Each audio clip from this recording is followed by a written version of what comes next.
Hello, and welcome to the audio class for the second part of Quotidia, which is the Anima Mundi, the Unifying the Three Selves meditation that I first presented in the Keeping Her Keys book. I'm going to do this in two parts. There'll be this brief audio class where I talk about the meditation, and then in a separate audio, I'll go right into guiding you through that meditation. So let's dive into this meditation. When I developed this meditation, going back probably about a decade ago, I had been a student of meditation for probably 20 years.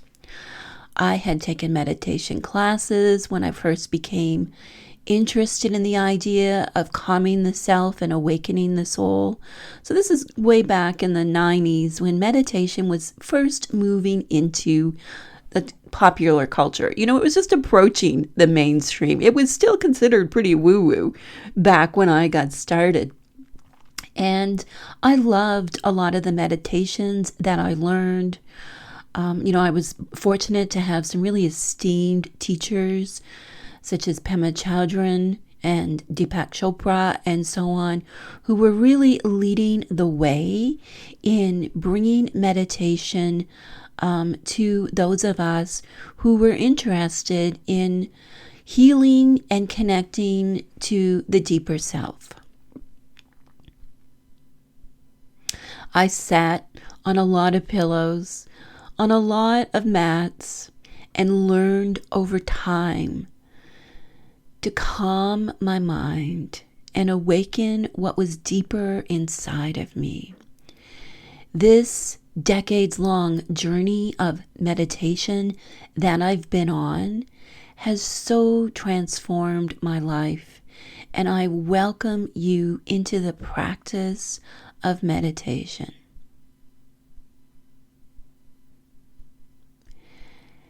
Now, when we first get started with meditation, we can think, I can't just sit there quietly having no thoughts for, 10 minutes, 20 minutes, and half an hour, or even longer. But meditation is not about removing thoughts. It is about shifting the gaze from self to soul. So I'm going to talk about that just for a little bit, just to give you an idea. Because the idea of shifting the gaze from self to soul is truly one of the most important keys that I teach. The self is more of who we are. We could call it the ego. Certainly it has a shadow aspect to it. The self is who we are when we're just in the spirit of living. So we have thoughts, and we're not aware that we're having thoughts. We're just having thoughts. The soul sees the thoughts from a different perspective. The soul knows that we are so much more than thoughts. The self thinks it's just thoughts. The self doesn't know necessarily that there is a deeper world, that we are connected to Hekate, Anima Mundi, that the soul of the world, which is the translation of Anima Mundi, runs through us as well. When we shift the gaze to seeing ourselves as so much more than our thoughts, we are truly entering into the presence of Hekate, Anima Mundi, because we are seeing from soul. So let's loop back to meditation. Meditation is about shifting that gaze. So the thoughts aren't going to vanish, and the goal isn't even to get all those busy thoughts of the self to just dissipate. The goal is to see those thoughts as mostly just fleeting fancies, temporary, distressing ideas, and so on. It's about shifting the gaze, knowing that you have thoughts rather than feeling you are thoughts. It's a huge transformation, truly evocative of Hekate as that great transformer, triformous. She is the transformer. And certainly trimorphous actually translates to she of three forms. So it speaks to this transformation. But yet there is a solid core that sees the transformation. And that is soul. And you can see your thoughts as, these temporary things, temporary forms that come forward. And the really beautiful gift of shifting the gaze from self to soul is when we start to see from soul, all of the messages of Hekate come forward. Those synchronicities, and you can find a lesson on synchronicities in Spirita. Those synchronicities come forward. Her messages become clear, and you can find more on understanding her messages in the Anasa course. We see differently. We see that we are part of this beautiful wheel of hers. We see that our lives are embedded in this grand wheel, and that the wheel itself is a web of connection where we are all interwoven, and we understand ourselves. We see our past wounds, we see our desires, and we begin to see that we are truly temenos. We are the sacred space. That is what meditation can do for us. So if those thoughts come up, and they can be all kinds of thoughts, research shows that about 70% of the thoughts we have each and every day, again, as long as we're seeing from self and not soul, those thoughts are rather useless and we don't do anything with them. A lot of them can be kind of disturbing, thoughts of low self-worth, thoughts of thinking others don't like us, gossipy thoughts of other people, and so on. And that they don't really mean anything. That's our brain just pulsing away, sorting through information, working with our emotions. Things are just coming up for us to grab onto and see from soul, to unpack a bit more, or to just let them be, let them go away, just release them with the breath. As we shift the gaze from self to soul, we develop the ability to discern which thoughts we need to put into our sacred vessel and pursue more, and which ones we're just going to put down and let them go away. You can think of your thought stream like a river, the surface river. I often talk about the deeper world as the river under the river. The surface river is where our thoughts and our everyday interactions, our more surface behaviors, it's where these things all abide.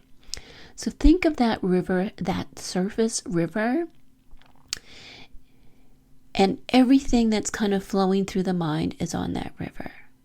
Now see your soul standing in that river with a beautiful vessel.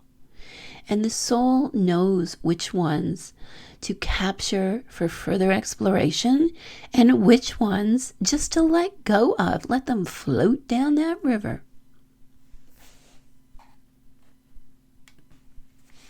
Now, how do we shift from self to soul? Oh, that is the eternal question. Many meditative techniques accomplish this. I teach a very specific technique based on an amalgam of all the different practices that I learned. And it really is the synthesis of me. I'm ever the researcher, observing how my students in the meditation classes I taught years ago, how they reacted to the different meditative techniques I was teaching.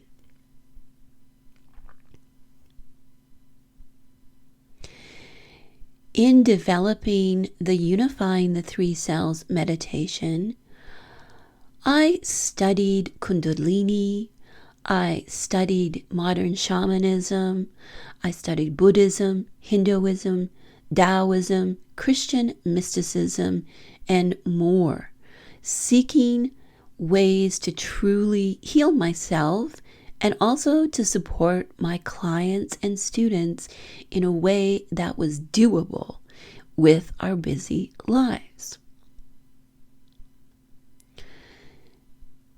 The central principle of the Unifying the Three Selves meditation, the key, if you like, is a Kundalini style awakening. So I've adapted this idea that the soul is a resting serpent from Eastern philosophies and practices. Given that Hekate is so associated with the serpent, it made great sense to me to bring the idea of the soul serpent into my core meditative teaching. So let's talk about the serpent. You may have what I like to call some spiritual programming residue from our dominant Christian culture, that you might be a little bit intimidated by the idea of thinking you got a big old serpent that is your soul. So let's talk about that. Before Christianity, the serpent was sacred to the Great Mother. And if you want to dive into the Great Mother, there is a video or audio class on Hekate as the Great Mother at the top of Anasa. I totally recommend you watching that class, even pausing here if you haven't watched it already, or scribbling a note after we're done going through the quotidia to go and watch that, because it's so super helpful. Okay, so now back to this serpent business.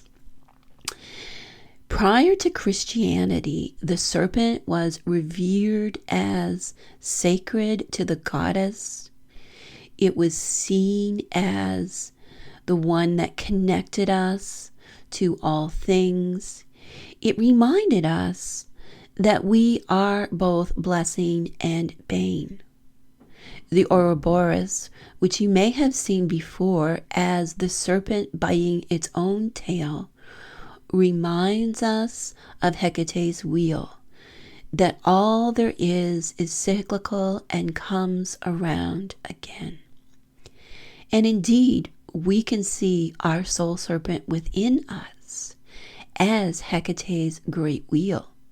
So as we awaken it and stretch it out into its fullness within us, that we are thrumming within that great wheel of hers. That as the serpent stretches into its fullness, we can see it even expanding into our own beautiful wheel. That's a lot of imagery if you're new to using active imagination to connect to soul, Hekate, and the deeper world. So let's stay focused on the symbolism of the serpent that is the soul that resides within us. Now, of course, we are so much more than a serpent, but the serpent is a way for us to focus our attention, and it's also a way for us to overcome that spiritual programming. And I just so strongly encourage you to go and work through the short course on recovery from spiritual programming. That's at the top of Psychologica. Again, stop here, pause this one, note what minute you're at, or scribble a note to go and do that. Okay, so if you're with me so far on the idea of reclaiming the serpent as sacred, as of the goddess, and that the soul can be symbolized as a resting serpent that we awaken if we're together here, we're still together here at this moment, then let's get a little bit deeper into what this serpent means. Reclaiming the soul as serpent is reclaiming the goddess, putting her center in our lives. Now, I've adapted the notion of the three selves from what we could call modern shamanic thinking. So let's talk a little bit about what those three selves are. And you can find more on the three selves within Covina as well. And I'll make sure that you've got more information on the three selves just to give you a little bit of a background. But I'm going to review it here. So listen up. Let's get through this together. Okay. So the three selves are represented as the lower self, the middle self, and the higher self. What we call here in Covina root, heart, and crown. Now, you may already be familiar with the idea of the chakras. So most of us have an idea maybe about chakras, and if you've been deep into that world, you might even know about the 7 chakras that are typically discussed in Western thought. So you might even be seeing now how these three selves map perfectly onto the root chakra, the heart chakra, and the crown chakra. And that is 100% true.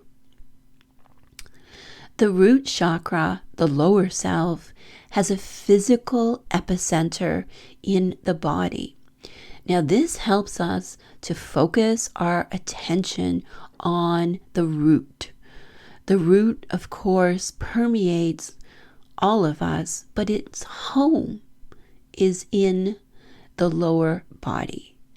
The area within the pelvis, our lower reproductive organs, the lower belly, it can be seen as the womb as well. The root is the womb. Picture the womb, and we all have wombs. It doesn't matter about our gender.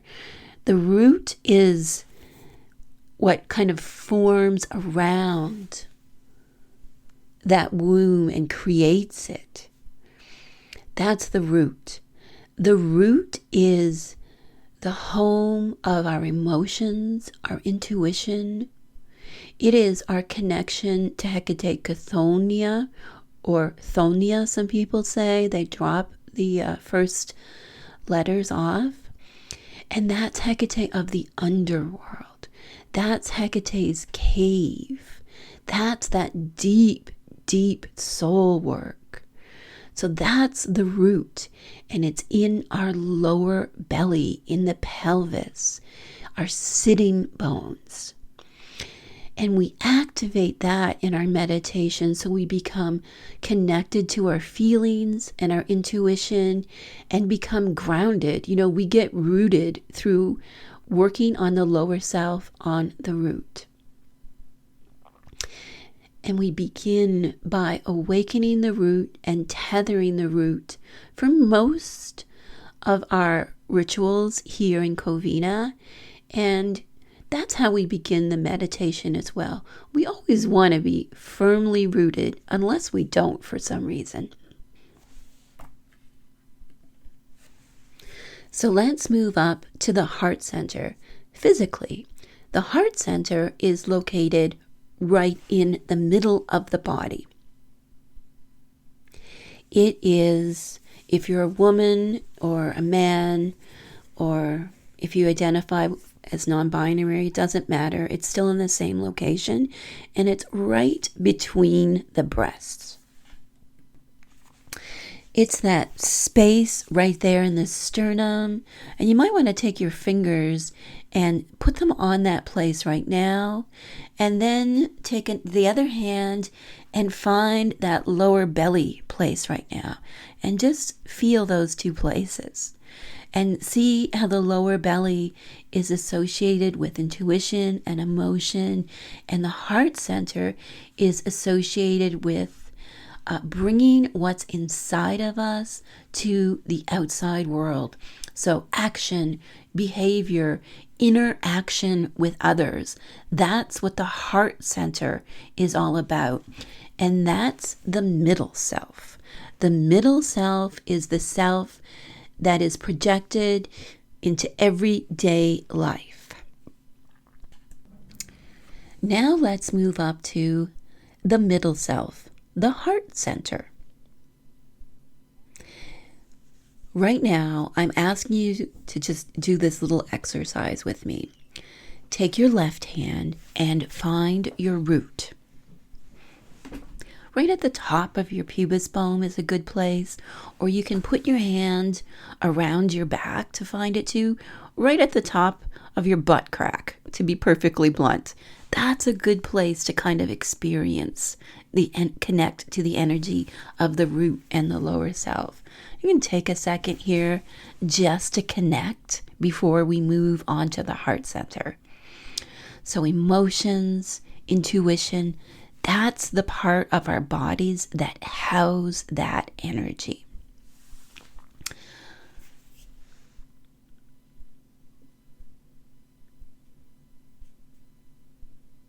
Okay, so that's the root, the lower self. Now let's jump into the heart of the matter. So let's begin by finding the heart, which you can do with your right hand. And that way you can, we'll play a little bit with the energy of the two different sections. Okay, so I've got my left hand on the top of my butt crack, and I'm kind of pressing in a little bit, just activating that, feeling those roots. And I've got my right hand on my heart center, which is the epicenter of the body, the torso. So it's the midpoint between your breasts, right in the sternum, right there in that place. So let's just see the differences in those energies. And you can massage the two areas a little bit just to begin the process of connecting. So while I've got my left hand on my butt and my right hand on my heart center, which is different, of course, in the physical location of the heart, I want to talk to you about the heart center. And it's natural to start feeling some bodily tingles, even just doing the simple exercise that we're doing here together. I'm certainly getting some activation. So just this is a great technique to practice without going into the full meditation. Just start it here, right? Let's start to connect to those energies. Okay. So heart center is active. It's about our interaction with others, interacting with the world. It's where what is inside of us becomes embodied. It's where our inner life becomes active in the physical world, that is the middle world. The epithet of Hekate that we work with primarily for the middle self is Enodia, which means goddess of the roadways. To the ancients, this referred to her power over the crossroads, her guiding force along the way, and how she protected thresholds. So you can see that these are all active things that we're doing in the world. She's protecting our threshold, our home, which is of the physical world, the middle world. You can see she's guiding us along our journey, which refers to our outward journey as well as our inward journey, and really importantly to our behaviors and our actions. How do we live that journey? That's the energy of Enodia.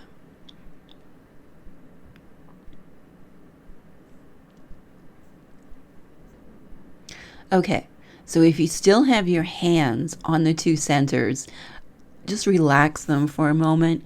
Give them a shake. Maybe rest them on your lap.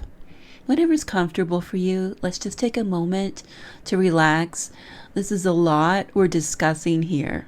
And let's not rush our way through these important keys of my teaching. Okay, I think I'm going to rub my hands on my lap a little bit, just to get myself ready for discussing the crown.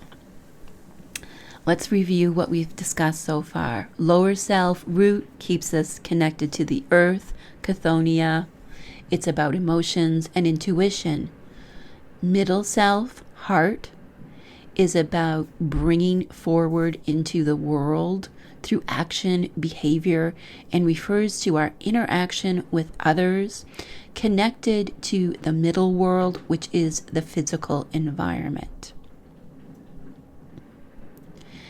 Now, let's climb high into the higher self, which corresponds with the upper world.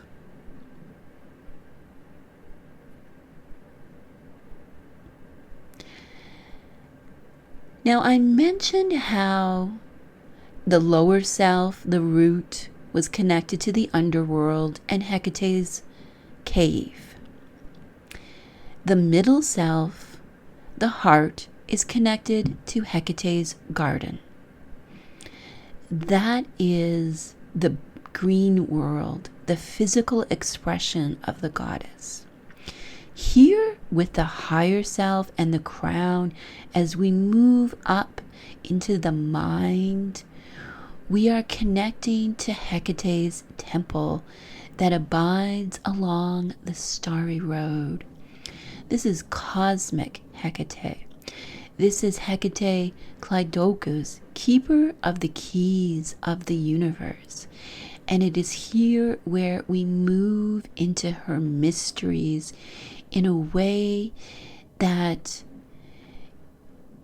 speaks of ascension, of becoming so much more than an embodied person in one specific incarnation. Of course, the crown also includes the mind and our thoughts. And we begin to see that the mind and our thoughts are but one very surface way of experiencing our vast intellect.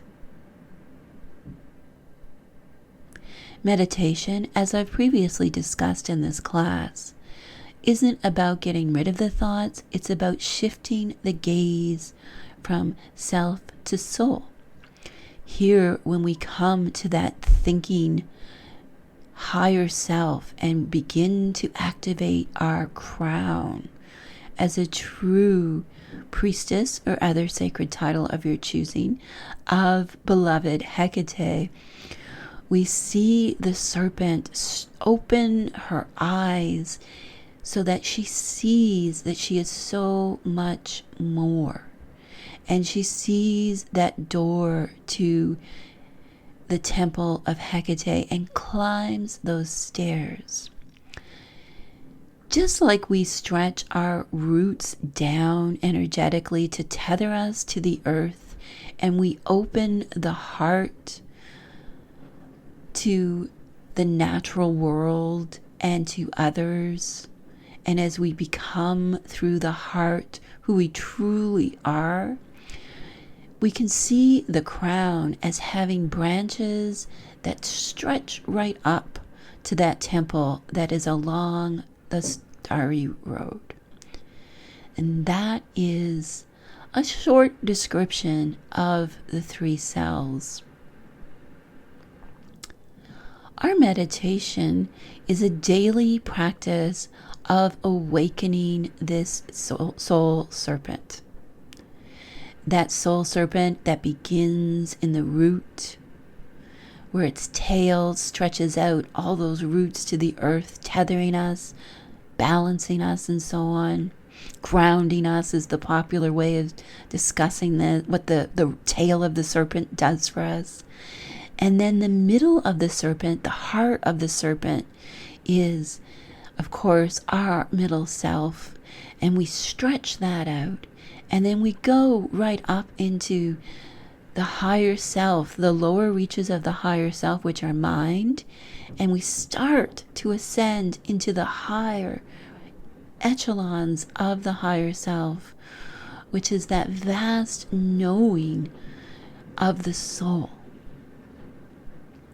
Now, if you want to add a layer of understanding to the meditation, you can see the lower area of the serpent, that resting coil of the root, as black, a beautiful shimmering black.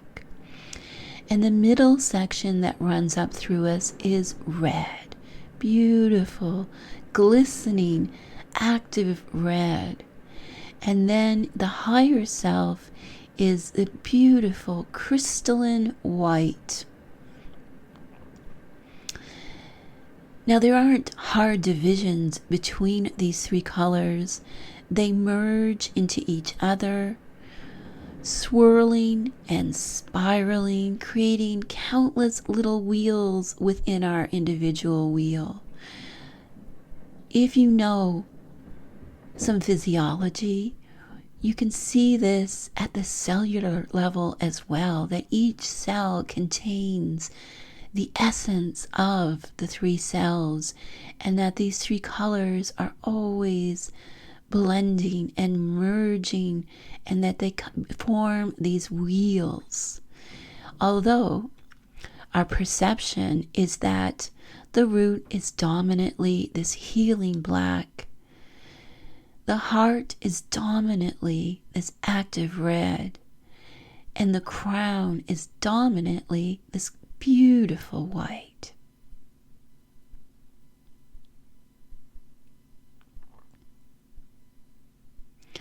So let's go through the color exercise just a bit here.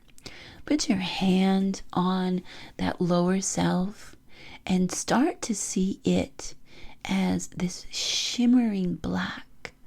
You know, the night sky on a perfect night, the night of the new moon, when it is black, that is the most sacred night to Hekate.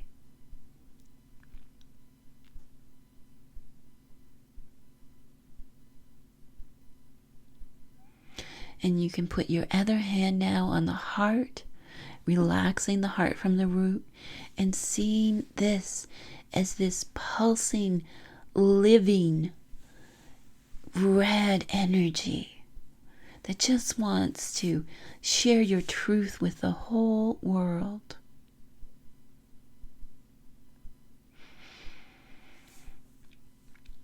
And then, if you like, touch that middle of the forehead and just see how touching it calms monkey thoughts jumping around, and you start to see the gaze transform to that of the soul, and you start to feel that pull upwards to the temple. Black, red, and white.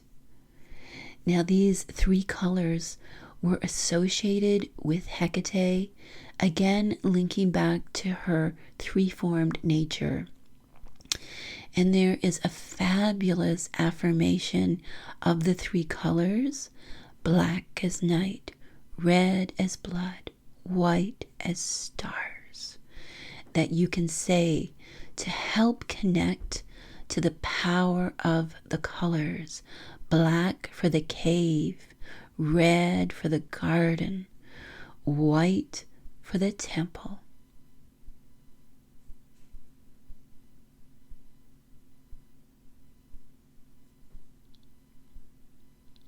Before we get into the actual meditation, I want to briefly talk about the hand positions. I get asked a lot about the hand positions I've written about, and here's what I recommend. Start just by listening to the meditation. If you want to add the mudras, the hand positions, you'll find a video training on adding them that you can go deeper into the experience of the meditation. Training our hands to be sacred tools is a fabulous way of really connecting not only to Hekate and to the soul, but also with our practice of Magicea, seeing our hands as those sacred tools really changes how we perceive magic. So I do recommend that you work with those mudras at some point, but if you're beginning at the beginning, let's just go through the meditation as a pure awakening.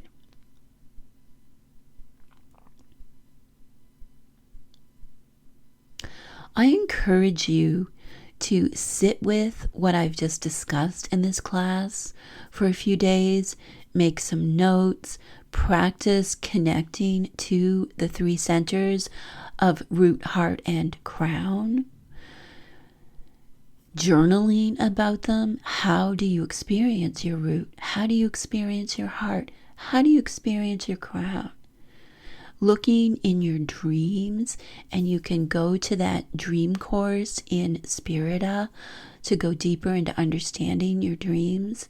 Just going with these three key centers, these loci, L-O-C-I, which is the plural of locus, L-O-C-U-S. And those are Latin terms that reflect these three centers. So we would say we have the root locus, the heart locus, and the higher self locus. And together they become the loci claes, the key focal centers of the body for awakening both the physical self, because I'm sure you're feeling things in your body now. Even just going through these exercises and listening to this class, you're feeling sensations in the body. And that is the beginning of the breakdown of the illusion of separation, that there is a soul and that there is a self and that they are disparate. And this also works on the grander scale. You know, I have a tattoo on my wrist that says, as above, so below, as within, so without. And that mantra really speaks to the breaking of this illusion of separation. When we shift the gaze from self to soul, not only do we see ourselves as so much more than our surface self and our embodied experience, but we unify, we reunite the soul with the body. And so much of what we're taught in our culture is about separating soul from body and mind. Think about it. You know, as long as we just stay in body and mind, we're not connected to the root, heart, and crown, we stay entrapped within the programming, which can be Christian, which can be consumerism, because the soul doesn't need those things. The soul has its own religion. The soul knows what we need to heal. And we live in a culture that denigrates soul and venerates ego, surface self, and those things. So it's really a radical transformation that you're embarking on with me. I am so appreciative of you taking this journey with me. In the next audio, you'll find me guiding you through the meditation itself.